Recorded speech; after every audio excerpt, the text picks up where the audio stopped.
It's said that people in Louisiana don't tolerate corruption, they demand it.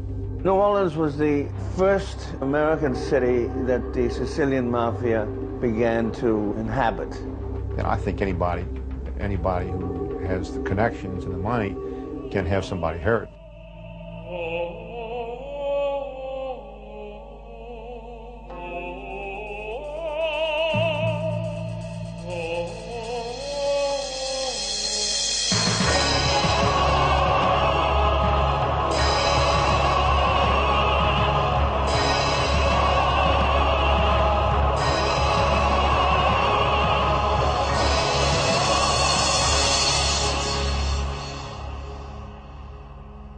Within American-Italian mafia families, the individual with the most power, influence, and wealth is known as the boss. Some bosses rule their dynasties from behind the scenes in the shadows, always maintaining a low profile. Others are highly visible, larger-than-life characters with national reputations. Such was a long-time supreme ruler of the Mafia of New Orleans, Carlos Marcello. After centuries of changing owners, the Louisiana Purchase by Thomas Jefferson finally placed the city of New Orleans under U.S. control. In the 1800s, it became a thriving city and the most attractive American destination for Italian immigrants. It's very unique in that it's 90% Sicilian. Out of every 1,900 people are from Sicily. And it was the first group of immigrants in this country, contrary to what a lot of people think. And in 1850, there were more Italians here than in New York. And it was a 1-2 punch for about 30 years, and then New York finally overwhelmed us. But for the longest time, New Orleans was the main headquarters for the Italian immigration. The migration to America by Sicilians was precipitated by the unification of Italy in 1860. This unification plunged Sicily into an economic depression, and the poverty-stricken Sicilians fled to North Africa, northern Italy, and the United States. It starts back with Garibaldi when he went there in 1860 and captured Sicily and then the southern part and turned it over to King Victor Emmanuel to become the initial impact of uniting the nations. Italy became a country for the first time in 1870 since the Roman days. And they were promised, the southern part of Italy was promised all kinds of things. And when those promises weren't fulfilled, well, they were looking for opportunities elsewhere, and the mass immigration started, and they took off. The migrating Sicilians were drawn to New Orleans because of its temperate weather and the opportunities afforded them there, which were different than what New York had to offer. In New York, they went there and they started digging tunnels, or they went to work in factories. That was not the case here. Even in New Orleans, they didn't have to live in an 8th story of a tenement building without hot or even water, forget hot water. There was a different life. It was closer to the European life. So when they arrived, they almost fit right in. It was almost like being home. It was a natural transfer. Another natural transfer to New Orleans, albeit a less desirable one, was a small but notorious segment of the Sicilian population. The secret criminal organization known as the Mafia had been a part of Sicily for years, first established as a reaction to oppressive rulers in Italy. John H. Davis, author of Mafia Kingfish, explains why. New Orleans was the first American city that the Sicilian Mafia began to inhabit. And long before New York or Chicago or any other, they were attracted to New Orleans and to the state of Louisiana because it resembled somewhat Sicily. And so they came here in droves, and by the turn of the century, we're talking about by 1900, there were about 100 mafiosi in New Orleans. The permissive attitudes in New Orleans made the city a haven for vice and corruption. The corruption in the New Orleans area is probably going back 100 years to late 1890s that I would know about. In the past, law enforcement has closed a blind eye to it. I'm not saying the police were corrupt, but things are tolerated in the French Quarter that would not be tolerated anywhere else in the country. When the Sicilian immigrants arrived in New Orleans, many became laborers on the docks and on plantations. It was in these very areas that the Mafia began to dominate. By the early 1870s, the Mafia had made inroads in controlling the waterfront and markets, and eventually the hauling of freight in the ports. Their means of gaining this control was through their standard way, violence. Between 1869 and 1889, the New Orleans police attributed over 100 murders to the infamous Sicilian Mafia. The tactic of gaining control through violence, which had worked so well in Sicily, became standard procedure in Louisiana as well. The violence in New Orleans' Mafia-controlled docks and markets erupted as rival families fought for dominance. In the ongoing confrontation, the supposedly corrupt chief of police, David Hennessy, was assassinated, presumably by members of the warring families. Enraged citizens, fueled by anti-Italian sentiment, took revenge and lynched several Italian suspects in custody in the local jail. This resulted in protests by outraged Italians, both in the U.S. and Italy. While the local press rejoiced that the city's Mafia had been wiped out, they were wrong. After a couple of years, the gangsters regrouped, and by the early 1920s, one family had firmly established its dominance in New Orleans. It would eventually bear the name of an illiterate Italian immigrant who became one of America's most powerful Mafia bosses. Carlos Marcello's parents emigrated to North Africa, where Carlos was born in 1910. Carlos's father, Joseph Marcello, went on to Louisiana, and when Carlos was 8 months old, he and his mother rejoined Joseph in what would be their new homeland. As their small family expanded, the Marcellos took to farming a plot of land outside New Orleans. When Carlos was old enough, he was given the job of transporting the produce his family grew to the markets in the city. Coming in daily contact with the rough world of the Sicilian-dominated markets, young Marcello got his first exposure to the Mafia. It was then he realized the farming life was not going to be his calling. Well, Carlos Marcello was an extraordinarily capable and intelligent young man who left his family's farm in the bayous and started committing crimes in the city of New Orleans. Marcello's early criminal career consisted mostly of small-time theft. A botched bank job eventually landed Carlos behind bars with a 9 to 12-year prison sentence. At the time of his conviction, he was just 20 years old. Through a Mafia connection, Marcello's father was able to gain a pardon for his son from Louisiana's governor, O.K. Allen. Young Carlos learned firsthand the benefits of having friends in high places and the extent to which Mafia influence could reach. By 1930, there were mafiosi at every level of government in New Orleans. After his abbreviated prison term, Carlos returned to the city and opened a bar called the Brown Bomber, named after the fighter Joe Louis. Soon he branched out and began distributing jukeboxes and pinball machines in restaurants around Algiers and Gretna. Bar owners who declined doing business with Marcello or his brothers were soon persuaded to change their minds. So have you thought about our offer? Yeah, but like I told you, I already have a jukebox. Not one of ours. Don't have one of our machines. You got a piece of junk. Look, every bar in the parish is putting in our machines. Sure, you don't want to be the only one left with a piece of junk. Could be bad for business. Very bad.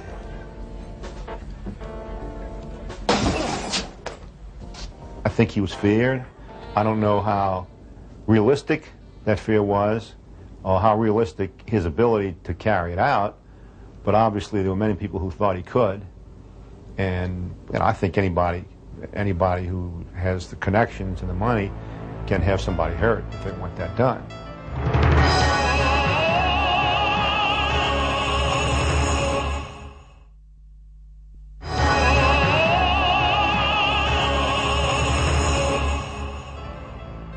Marcello's reputation reached New York Mafia boss Frank Costello. Under attack by officials up north, Costello was planning to move his slot machines to the New Orleans area.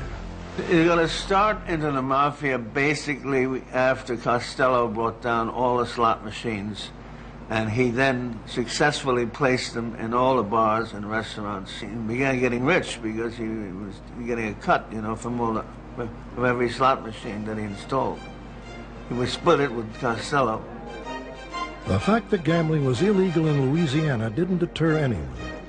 Louisiana Senator Huey Long, agreeing to a 10% cut of the take, made sure the police looked the other way. Marcello wielded his power with an iron hand. He allegedly took people to his property on the bayou and had them disposed of. And he had a bathtub in back of the property, and he'd fill it with lye, and the unfortunate victim would be decomposed in the bathtub full of lye, and then the tub would be poured into the bayou. Not everyone buys the violent reputation. As far as I knew, Marcello did not have a reputation for violence. There were allegations years ago that he might have been involved in a gangland style hit on the Mississippi Gulf Coast. That was nothing but rumor. It never went beyond rumor. In my opinion, he never had to resort to that type of strong-arm techniques. New York boss Frank Costello was so pleased with how Marcello ran the slot machine business in New Orleans that when he opened a Las Vegas-style gambling house in Jefferson Parish, Carlos was counted in as a 12.5% partner. By the time he was 37 years old, Marcello had amassed a small fortune from his illegal dealings. In 1947, he became the boss of the entire New Orleans Mafia. He also became one of the wealthiest men in Louisiana, with dozens of illegal and legitimate enterprises. Although only 5 feet 2 inches tall and nicknamed the Little Man, Marcello became the biggest leader in the New Orleans Mafia and one of Louisiana's wealthiest men. His total worth was estimated at $450 million. Drugs. That was his big staple. Heroin that would come in from Sicily into the port of New Orleans, and Carlos would distribute it in Texas, Louisiana, and Mississippi, Alabama, the whole southern group of states. Marcello's territory extended from the Mississippi River Delta throughout much of the Gulf states.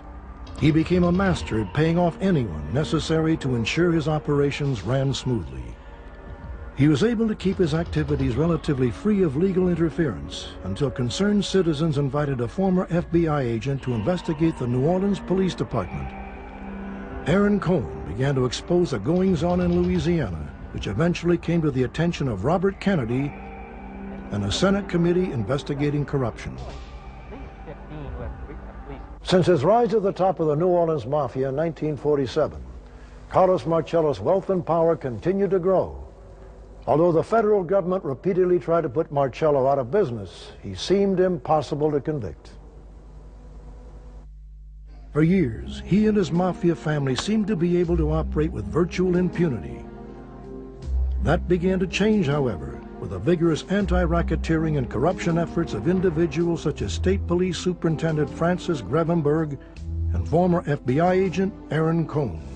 Brought to New Orleans in 1953 to investigate corruption in the police department, Cohen eventually headed up the privately funded Metropolitan Crime Commission. Grevenberg was appointed in 1952 as superintendent of state police, which he says also had a long history of corruption. Huey Long had them originally. He organized it in 1935, and he used it like his little private army. But they were all politicians, people that the politicians asked him to hire. And that's the way they did it. So I cut that out right away. And I fired a few. I wished I had fired more, because these guys were so used to taking kickbacks, and I had a terrible time with it. Now age 85, Grevenberg recalls numerous incidents of police corruption when he was in office. I raided a place called the Four Leaf Clover Club. I raided it 7 times. And the 4th time I raided it, because I saw these young girls in there. We booked these prostitutes with the sheriff's office, but they would never try them. The sheriff was half owner of the house of prostitution. We finally put the owner, the man who was half owner of it, with him in jail for 10 years on a mandatory narcotics law that I had passed that liberal judges canceled, annulled 2 years later. The extent of Carlos Marcello's criminal activities went well beyond the mere control of police. Former federal prosecutor Eads Hogue saw how far that influence went. He controlled the traditional rackets along the southern Gulf Coast, primarily in Louisiana, to some degree in Mississippi. There were allegations that he had influence even in Texas. And by traditional rackets, rackets like organized prostitution, illegal gambling, loan sharking, and things of that nature. He was involved in so many businesses, in gambling and running restaurants, in oil. He ran a vast conglomerate, maybe of 50 different businesses, all under his umbrella. In his investigations, Aaron Cohn learned that all trails led to the Marcello organization. Marcello seemed to have both the New Orleans and Jefferson Parish police departments and municipal administrations in his pocket. Cohn also discovered that Marcello could be connected to at least 3 murders, none of which Marcello was ever charged with. In 1959, Cohn was able to bring his findings to the attention of the McClellan Committee and its chief counsel, Robert Kennedy. The committee was already waging war against the Mafia in New York and Chicago. The top mobsters of Louisiana maintain contact with and join in common objectives with their counterparts elsewhere. Freely and expensively, they move around the country and are visited in turn. For years, unlike their Mafia predecessors, the Marcello mob has found little need to fight against officials charged with exercising police powers. The Carlos Marcellos of today do not battle the long arm of the law, for they find that they last longer, grow richer, and look more respectable by linking arms with willing officers of the law. Through Robert Kennedy's efforts in the Justice Department, our organized crime and racketeering section really was established. That was a Robert Kennedy brainchild, to concentrate a group of prosecutors who were specially trained to engage in traditional organized crime investigations. Marcello and other mobsters who appeared before the committee refused to acknowledge the existence of the Mafia. Even FBI Director J. Edgar Hoover seemed to concur. Hoover had long maintained that the Mafia was a myth. In 1957, however, 60 Mafia leaders were rounded up at a house in upstate New York. This seemed to confirm once and for all the existence of a national crime syndicate. Absent from this meeting, though, was Carlos Marcello. He had such special privileges within the Mafia that he didn't have to attend any of those big conclaves. You know, that there was one at Appalachian where the heads of all the families gathered. That was broken up by the police, but Marcello wouldn't have to attend those. Whatever the reason for Marcello's absence, he was still subpoenaed to appear before the McClellan Committee. Marcello defiantly pleaded the Fifth Amendment to 66 questions that Robert Kennedy directed toward him. His arrogance and contempt for the proceedings provided even more incentive for Robert Kennedy to attack the Mafia. Marcello even refused to answer the question of where he was born.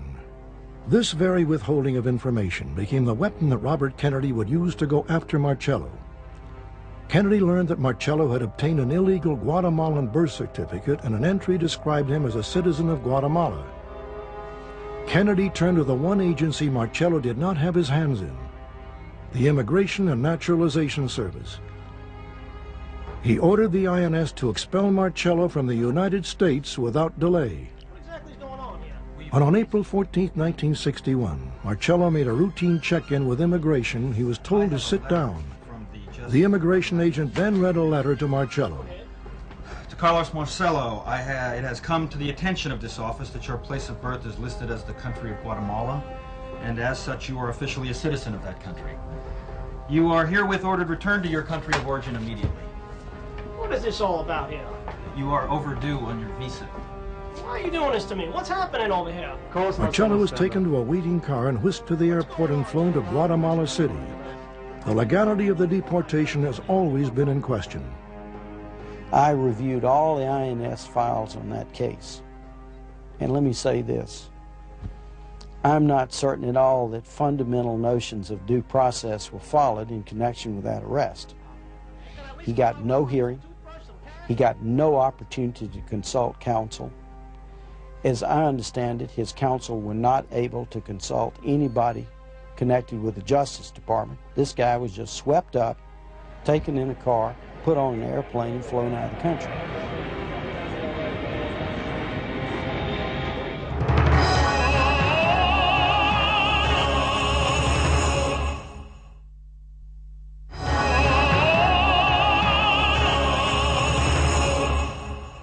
Marcello spent 2 agonizing months in exile. After making his way through the rugged Central American jungle, Marcello somehow got back to Louisiana. How exactly Marcello was able to re-enter the U.S. is uncertain. Investigator Ed Becker believes Marcello used his connections to sneak back into the country. New Orleans fishing boats were down there for the crab and all that, you know, which they did periodically, like once a week at least.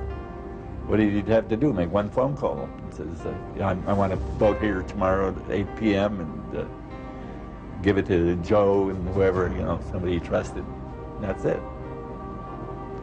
When he couldn't take like an airplane back or drive back to get stopped at the border or, you know, driving and the flight, he naturally wouldn't do that. As you remember, there's always guards, always FBI at the airport. LA and New Orleans always photographed the mob when they came off the planes. The government-backed deportation effort seemed to have backfired. The fact that he sneaked back in made him even more of a hero to the mob than he was before he was deported. So, well, everybody knew he was really the godfather of the United States. For Marcello, the deportation episode was something he wasn't going to forget. His fury toward Kennedy reportedly became an obsession. Kennedy also was enraged on hearing that Marcello was able to re-enter the country. He acted quickly and had Marcello indicted for illegal entry. The INS ruled Marcello was an undesirable alien and once again ordered him deported, a ruling that Marcello's attorneys appealed. They never stopped trying. Washington, D.C. never stopped trying to deport Marcello. We did not get directly involved in that, other than whatever they asked us to do. But Washington really never gave up on deporting him. Marcello never forgot the harrowing and humiliating experience that was forced deportation at the hands of Robert Kennedy. In the early 1960s, Carlos Marcello was facing the severest challenge to his empire yet in the form of the newly elected Kennedy administration. President John F. Kennedy took office and appointed his brother Robert to the post of Attorney General. Now, with greater power and authority, Robert Kennedy and the president continued their campaign to bring down Marcello. What Marcello needed was for that threat to go away. On November 22nd, 1963, that's exactly what happened. President Kennedy was visiting Dallas as part of a Democratic Party campaign tour. As a presidential motorcade made its way through Dealey Plaza, gunshots suddenly rang out. The president was shot.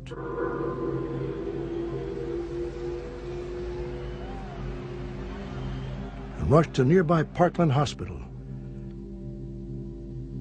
Within an hour, John F. Kennedy was pronounced dead. A short time later, Dallas police apprehended a young man by the name of Lee Harvey Oswald. Though quickly fingered as a president's assassin, Oswald denied involvement. I really don't know what the situation is about. Nobody has told me anything except that I'm accused of murdering a policeman. Before anyone could thoroughly interrogate Oswald, though, the a Dallas nightclub owner by the name of Jack Ruby slipped through police barricades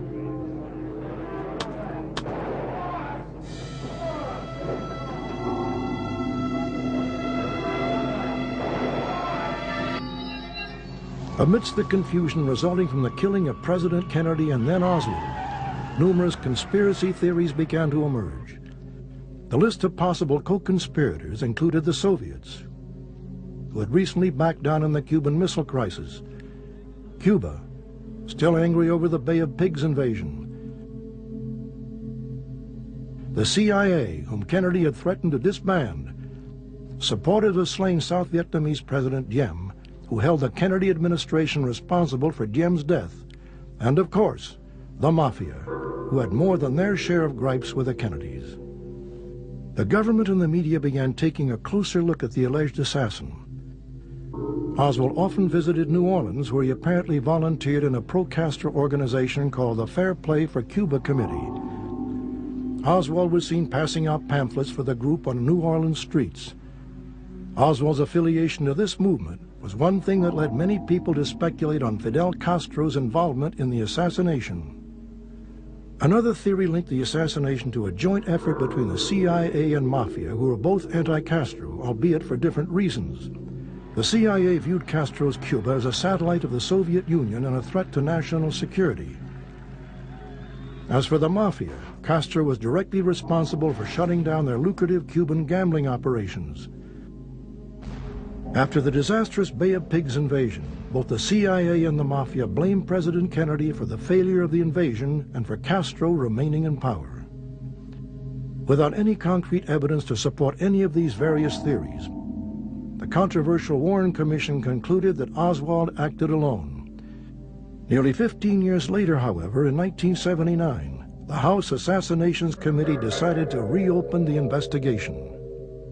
New evidence surfaced to suggest the possibility that Oswald shot the president on behalf of Carlos Marcello.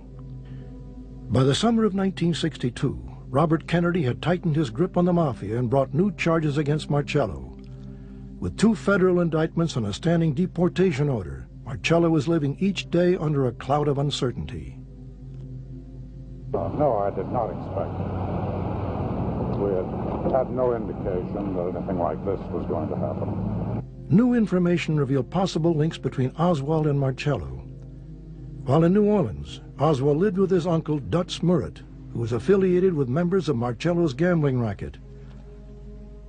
Oswald was also possibly connected to David Ferry, who was ironically a member of the violently anti-Castro Cuban Revolutionary Front, an organization heavily financed by Carlos Marcello. Around the time that Kennedy announced his trip to Dallas, Carlos Marcello and David Ferry were planning Marcello's defense in a legal case scheduled to go to trial in New Orleans in early November. In addition to meeting with Marcello at the Town & Country Motel, Ferry also allegedly met with Oswald in the French Quarter. Conspiracy theorists speculated that Marcello was looking for someone outside his organization to take care of Kennedy, and then learned of Dutz Murat's oddball nephew, Lee Harvey Oswald. A connection between Oswald's killer Jack Ruby and Carlos Marcello was also discovered.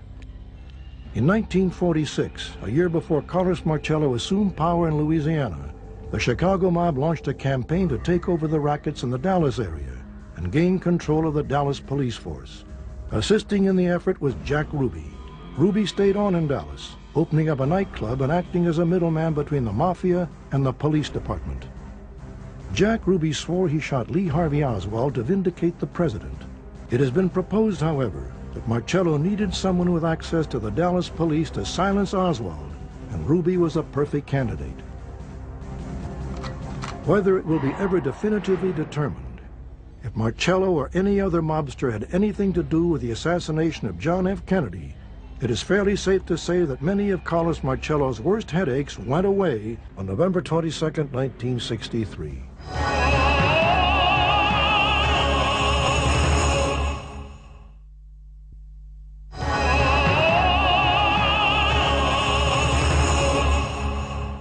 Long before John Gotti became known as a Teflon Don, the head of the New Orleans Mafia was proving to be virtually immune to government enforcement efforts. Since the 1930s, Carlos Marcello had managed to dodge federal probes linking him to organized crime. When asked by reporters of his involvement with the rackets, Marcello had a standard response. Rackets still. What was your answer to that? Absolutely not. How long ago did When you asked about his get out business of ventures, so-called Marcello had a stock answer. Land investment and motels. What's your opinion of all the talk about still your involvements in the rackets and you're being labeled a mafia boss or the little man of rackets in Louisiana? Just a lot of lies and bad statements from Aaron Cohn, people like that, that's making a living out of it. In 1966, however, the allegations became impossible to refute.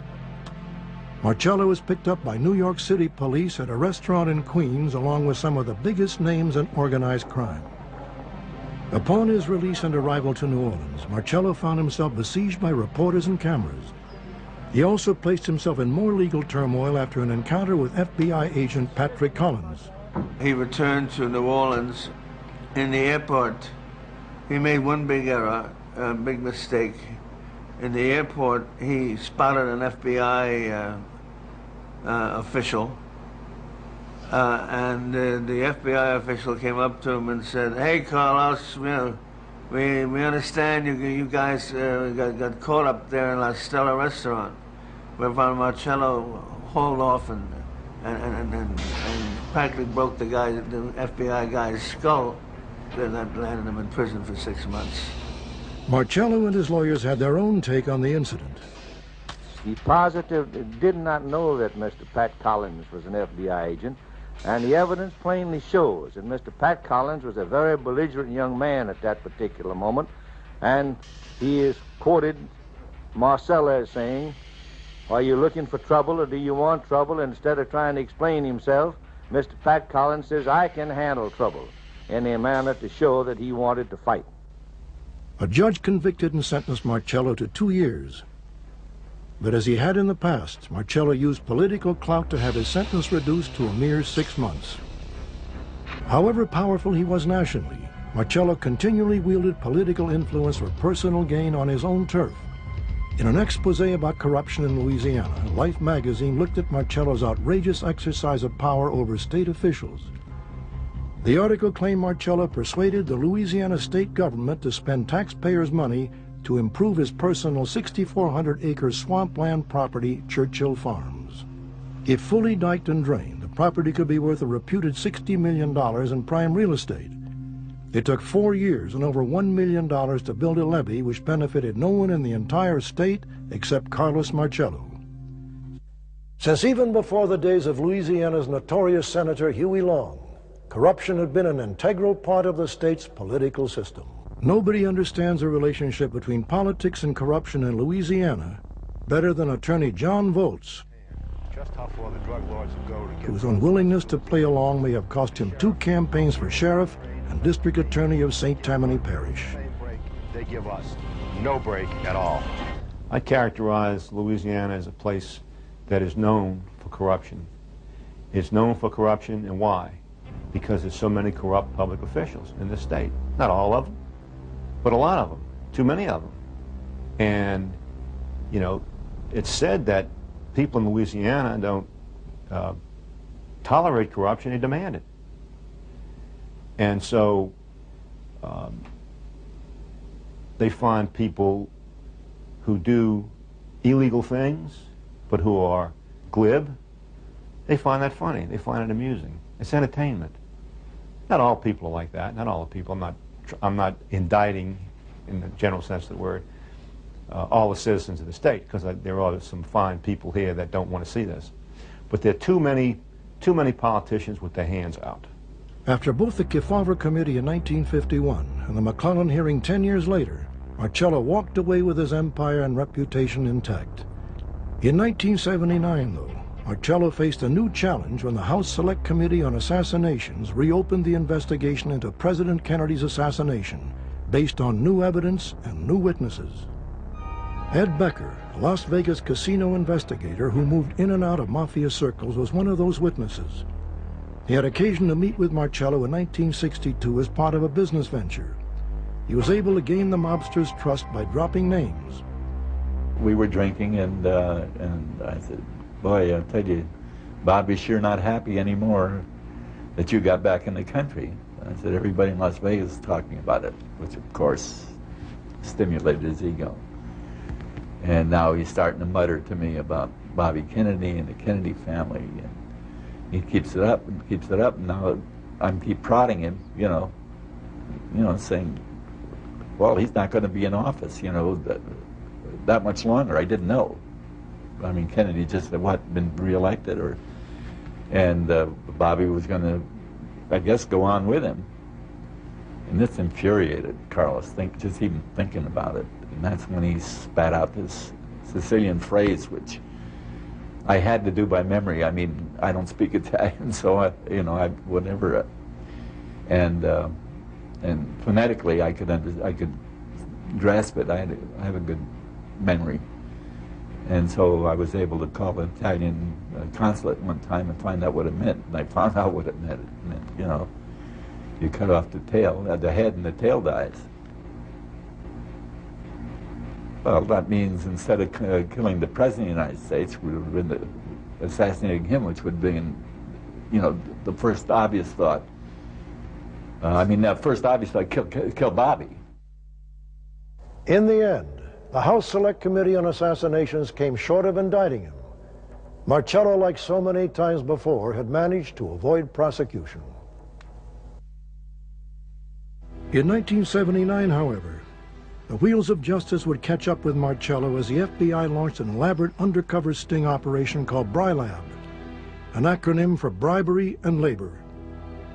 The FBI was able to infiltrate Marcello's inner sanctum through the use of an informer. One particular fellow that cooperated was a gentleman by the name of Joe Hauser. As a result of that, we began a series of electronic surveillance activities involving phone taps on Marcello's office phones. At one point, the court authorized electronic surveillance by way of a microphone in his office here in the New Orleans area. At one time, as I think I remember correctly, we even tapped his home phone. The FBI recruited Hauser, a notorious swindler who at the time was facing a 10-count conviction charge for bribery and racketeering. What's in it for me? In a deal with the Justice Department, Hauser would receive a reduced sentence in exchange for turning government informer.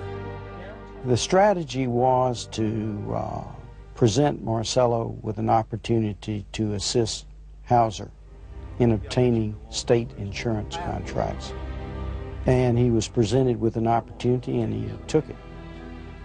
Not only did he take it, but Marcello had his own ideas about how to proceed and who to approach. We do the whole damn state if necessary. In securing these insurance contracts on state employees. What Marcello didn't know was that their conversations were being taped by a recorder hidden in Hauser's briefcase. Once those approaches were made, we were off to the races.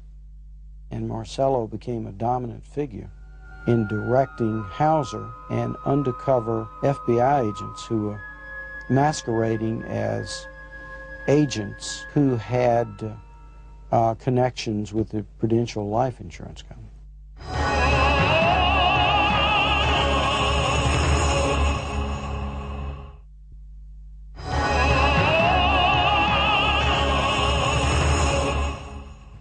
In exchange for his influential connections, Marcello would receive cash and a cut in profits from any insurance contracts he steered to Fidelity Prudential.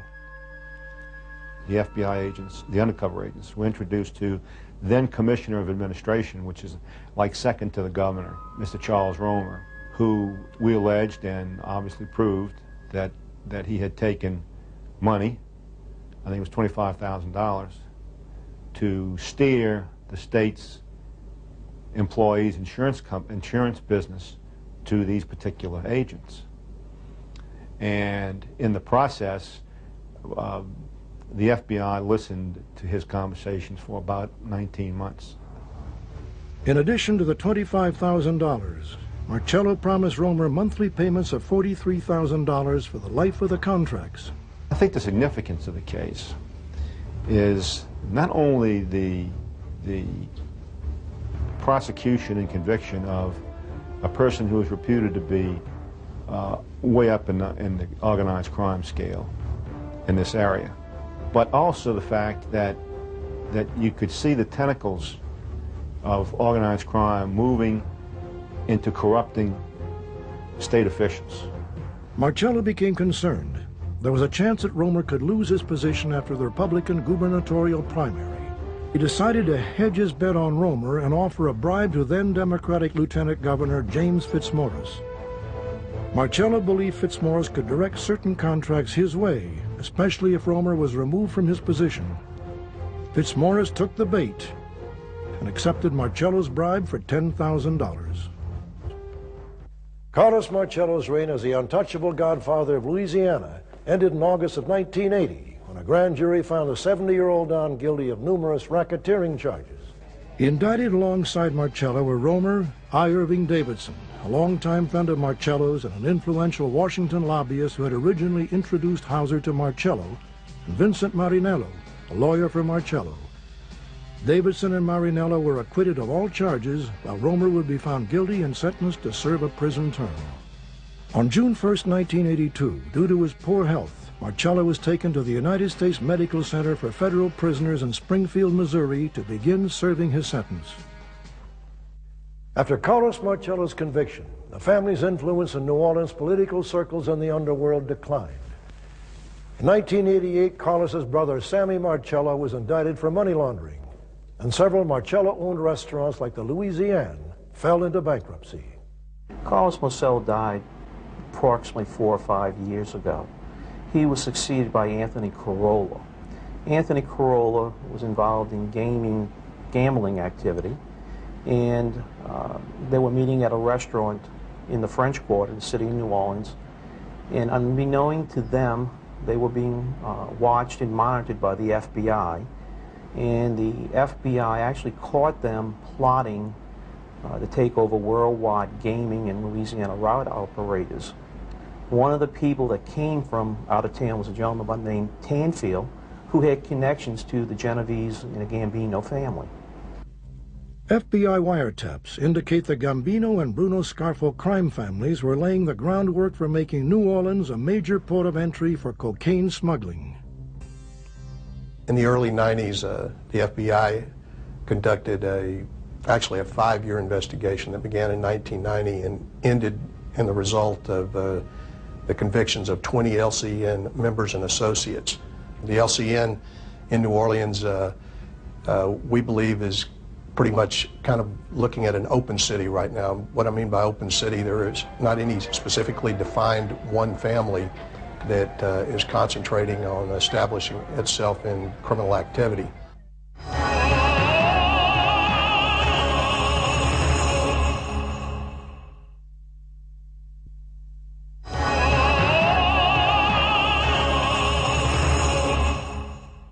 In New Orleans, a history of affiliation between organized crime and public institutions seems destined to repeat itself. I would venture a guess there's corruption here. Yes, there's corruption in America, and I think there always will be. But law enforcement should be vigilant and continue to investigate and prosecute corruption. It's the only tool available to combat it. It will never eradicate it, never, as long as human beings continue to be human beings. But it must be done, because I think it tempers and restrains excesses. On the other hand, the government needs to operate within the law. And it should always be mindful of that. Despite its checkered past, the future of New Orleans is looking brighter. Over the last 4 years with the new police chief we do have here, we've seen things turn around. The quality of life in New Orleans has improved tremendously.